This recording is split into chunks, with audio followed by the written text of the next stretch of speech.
Hello friends, आज की video में हम आपका साइंस का सैम्पल पेपर डिस्कस करेंगे ताकि आपको आइडिया लग सके कि आपका फर्स्ट पीरियडिक टेस्ट किस टाइप से पूछा जाएगा, किस टाइप से क्वेश्चंस आएंगे और आपको किस तरीके से प्रिपरेशन करनी है।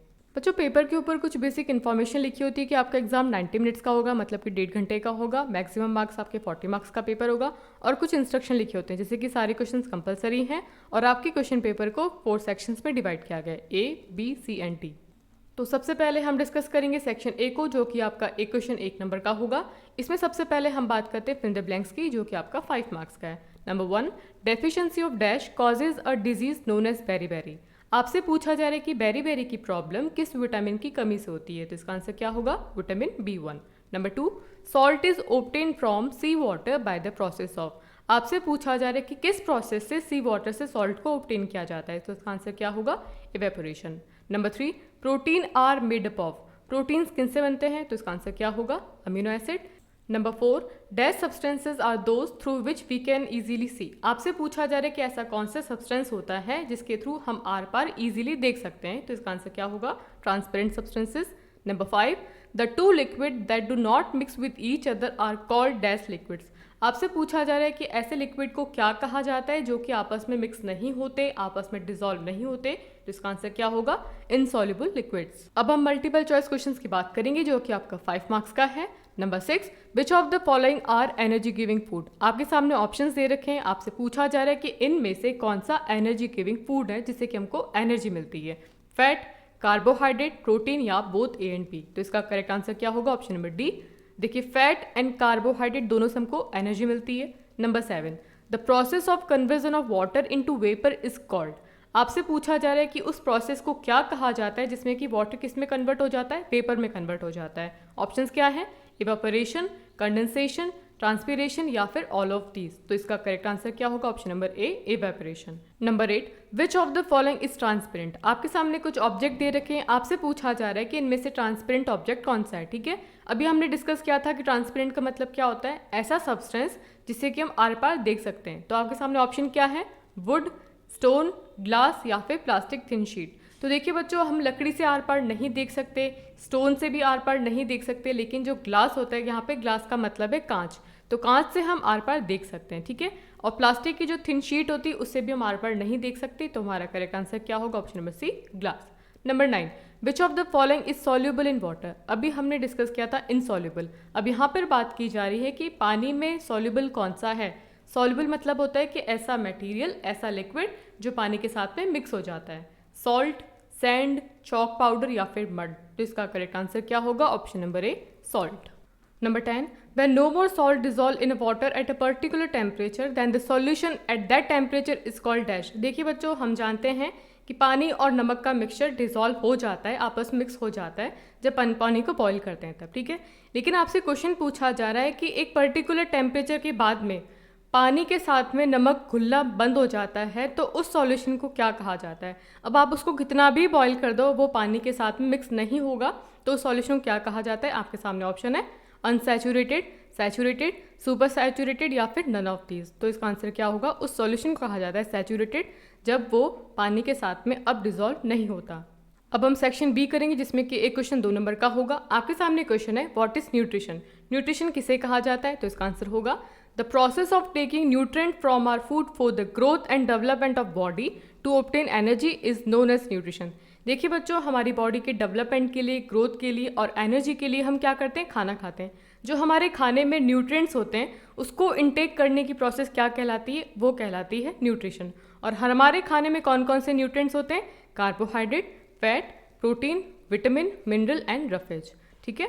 Number 12, define the word translucent. आपसे पूछा जा रहा है कि ट्रांसलूसेंट वर्ड का मतलब क्या होता है? Answer, there are some object through which we can see but not very clearly, such object are known as translucent. For example butter paper और प्लास्टिक। देखिए बच्चों, हमने ट्रांसपेरेंट में क्या पढ़ा था? जब हम चीज़ों को आर पार क्लियरली देख पाते हैं तो वो तो होती है ट्रांसपेरेंट, लेकिन कुछ ऐसे ऑब्जेक्ट होते हैं जिसमें कि हम चीज़ों को देख तो सकते हैं लेकिन वो हमें क्लियरली नहीं नजर आती, तो उन ऑब्जेक्ट को क्या कहा जाता है? उनको कहा जाता है translucent. For example butter paper और प्लास्टिक। प्लास्टिक की अगर हम शीट बना लें और उससे आर पार देखें तो हमको चीज़ें क्लियर नहीं आती, तो प्लास्टिक का ऑब्जेक्ट क्या हुआ? ट्रांसलूसेंट हुआ। इस फोटो के थ्रू आप और अच्छे समझ पाएंगे। जैसे कि हम बात करते हैं ट्रांसपेरेंट की, तो ट्रांसपेरेंट में हमको चीज़ें आर पार अच्छे से नज़र आ रही है, बाहर का गार्डन बहुत अच्छे से नज़र आ रहा है। लेकिन अगर हम बात करते हैं ट्रांसलूसेंट की, तो चीज़ें हमको नज़र आ रही हैं लेकिन क्लियर नहीं है। लेकिन अगर हमसे पूछा जाए कि ओपेक क्या होता है, तो ओपेक में हमको चीज़ें बाहर की नज़र नहीं आती, बिल्कुल नज़र नहीं आती। जैसे कि आप देख सकते हैं कि इस विंडो के बाहर क्या है हमें कुछ पता नहीं है, तो वो क्या है, फिर ओपेक है। अगर हमारे सामने वाली जो वॉल है, दीवार की, अगर हम आर पार देखना चाहें तो हमको नज़र नहीं आएगा। तो आपसे एग्जाम में पूछा जा सकता है कि ओपेक का एग्जाम्पल दीजिए, तो आप लिख सकते हैं कि वॉल जो है वो क्या है, ओपेक का एग्जाम्पल है। Number 13, name the following. अब आपसे यहाँ पे 2 क्वेश्चन पूछे जा रहे हैं। पहला क्या है, the nutrient which mainly give energy to our body. आपसे पूछा जा रहा है उस न्यूट्रेंट का नाम बताइए जो हमारी बॉडी को एनर्जी प्रोवाइड करता है, तो इसका आंसर क्या होगा, carbohydrate. B, the nutrient that are needed for the growth and maintenance of our body. अब आपसे पूछा जा रहा है कि हमारी बॉडी के ग्रोथ और मेंटेनेंस के लिए कौन से न्यूट्रिएंट की जरूरत होती है, तो इसका आंसर क्या होगा, प्रोटीन एंड मिनरल। तो आपको डिफरेंस समझ में आया कि कार्बोहाइड्रेट से हमको क्या मिल रही है, एनर्जी मिल रही है, लेकिन प्रोटीन और मिनरल से हमारी बॉडी में क्या होती है, ग्रोथ और मेंटेनेंस होती है। ठीक है। Number 14, what is winnowing, where is it use. आपसे पूछा जा रहा है कि विनोइंग क्या होती है और इसको कहाँ पे यूज में लिया जाता है, तो इसका आंसर होगा, winnowing is use to separate heavier and lighter component of a mixture by wind और by blowing air. This process is used by farmer to separate lighter husk particle from heavier seeds of grain। सबसे पहले आपने question को समझ लिया। आपसे पूछा जा रहा है कि विनोइंग की प्रोसेस में क्या होता है और ये कहाँ पे यूज़ में ली जाती है।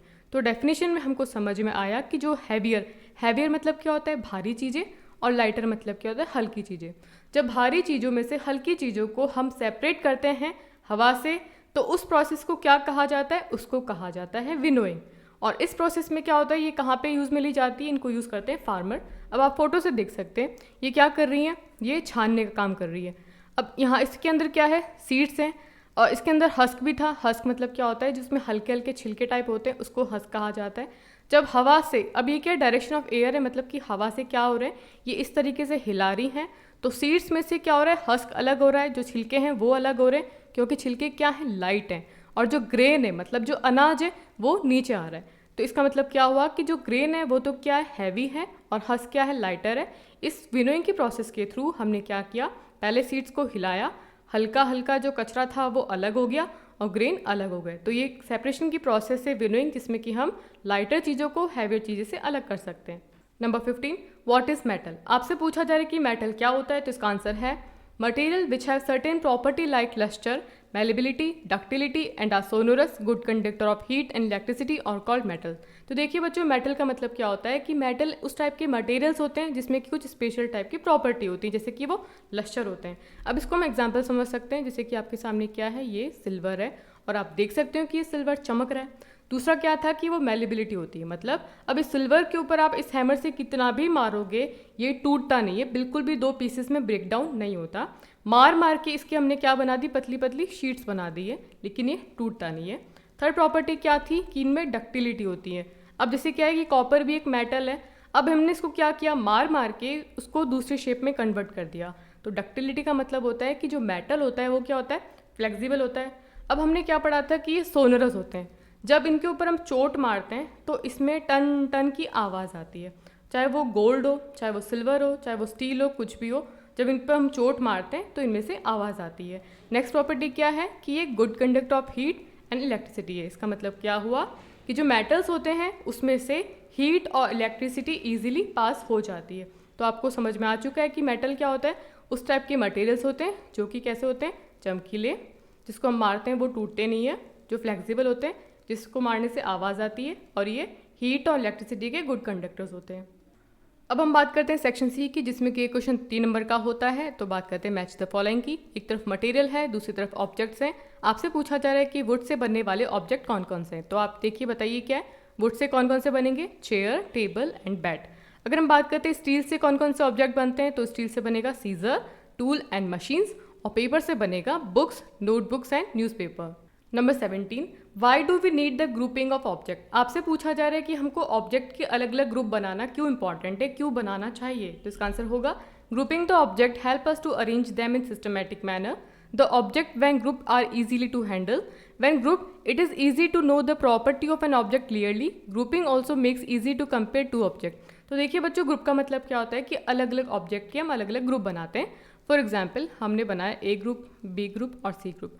अब ए ग्रुप में क्या होगा कि इसके जैसे सारे ऑब्जेक्ट इसमें आ जाएंगे, बी ग्रुप में क्या होगा कि इसकी क्वालिटी के सारे ऑब्जेक्ट इसमें आ जाएंगे, सी क्वालिटी के ऑब्जेक्ट इसमें आ जाएंगे। अब इससे क्या होगा कि एक सिस्टमेटिक तरीके से सारे ऑब्जेक्ट को हमने अरेंज कर देंगे। अब इससे फ़ायदा क्या होगा कि जो ए ग्रुप की प्रॉपर्टी है और जो बी वाले ग्रुप की प्रॉपर्टी और सी वाले ग्रुप की प्रॉपर्टी है उसको हम इजीली कंपेयर कर सकते हैं। समझ में आई? इसीलिए चीज़ों को हमको क्या करना चाहिए, अलग अलग ग्रुप में डिवाइड करना चाहिए। Number 18, what are the functions of protein. आपसे पूछा जा रहा है कि हमारी बॉडी में प्रोटीन के क्या फंक्शन है, तो इसका आंसर होगा protein are needed for growth and maintenance and repair of tissues. तो हम जानते हैं कि हमारी बॉडी की ग्रोथ और मेंटेनेंस के लिए और टिश्यूज़ के रिपेयर के लिए प्रोटीन की ज़रूरत होती है। Protein help in clotting in blood, तो ब्लड क्लोट करने में प्रोटीन हेल्प करता है। Protein are necessary for production of enzymes, hormones etcetera. तो हमारी बॉडी में एंजाइम्स, हार्मोन का प्रोडक्शन कौन करता है? प्रोटीन करता है। तो ये सारे फंक्शन हुए हमारी बॉडी में प्रोटीन के। Number 19, right 2 examples of each. आपको 2 एग्जाम्पल देने, फैट फूड का, कार्बोहाइड्रेट फूड के और प्रोटीन फूड के। तो फैट फूड के आंसर क्या होगा? Walnut and butter. Carbohydrate food कौन कौन से होंगे? राइस और बनाना में कार्बोहाइड्रेट होता है। सी प्रोटीन फूड में क्या होता है, कौन कौन से हैं? Pulses and egg. तो ये सारे फूड प्रोडक्ट हैं जिसमें कि हमको ये न्यूट्रिएंट्स मिलते हैं। अब हम सेक्शन डी करेंगे जो कि आपका इक्वेशन 4 नंबर का है। The following are some example of object and material. कुछ ऑब्जेक्ट और मटेरियल दे रखे हैं जैसे कि water, orange, sugar, globe, apple, watermelon and other picture. तो आपको क्या करना है, इनको ग्रुप बनाना है। ग्रुप किस हिसाब से बनाना है? पहले तो उनका ग्रुप बनाना है जो कि राउंड शेप में है। दूसरा ग्रुप क्या बनाना है? जो इरेगुलर शेप है, जिनका कोई शेप नहीं है। तो इसका आंसर क्या होगा?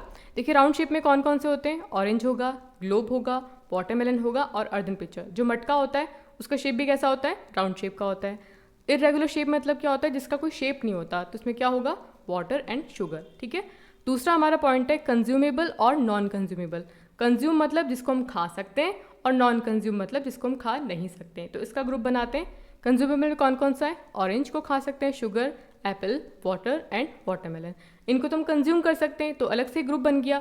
अब हमको ग्रुप बनाना है नॉन कंज्यूमेबल का। तो इसमें क्या क्या आएगा? ग्लोब को नहीं खा सकते और अर्दन पिक्चर को नहीं खा सकते। Number 21, right any of the 4 technique use for separation process, explain them in detail. तो यहाँ पर आपको सेपरेशन प्रोसेस के 4 टेक्निक पूछी जा रही हैं और आपको उनको डिटेल से एक्सप्लेन करना है। तो सबसे पहली प्रोसेस है हैंड पिकिंग। जैसे कि नाम से पता चल रहा है कि हम किससे साफ कर रहे हैं? अपने हाथों को यूज करके।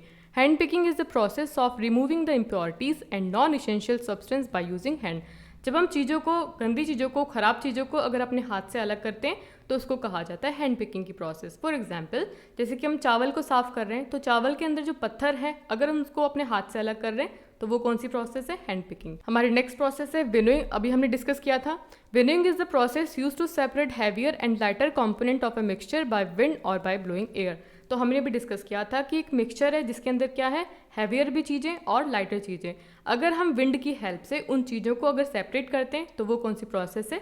विनोइंग की प्रोसेस है। सेपरेशन की थर्ड प्रोसेस है threshing. Threshing is the process of separating grain from the stock bye beating. तो देखिए बच्चों, ये क्या है आपके सामने? वीट है और ये वीट की क्या है? स्टॉक्स है। मतलब क्या है? इसे, इन डाली को क्या कहा जाता है? स्टॉक कहा जाता है।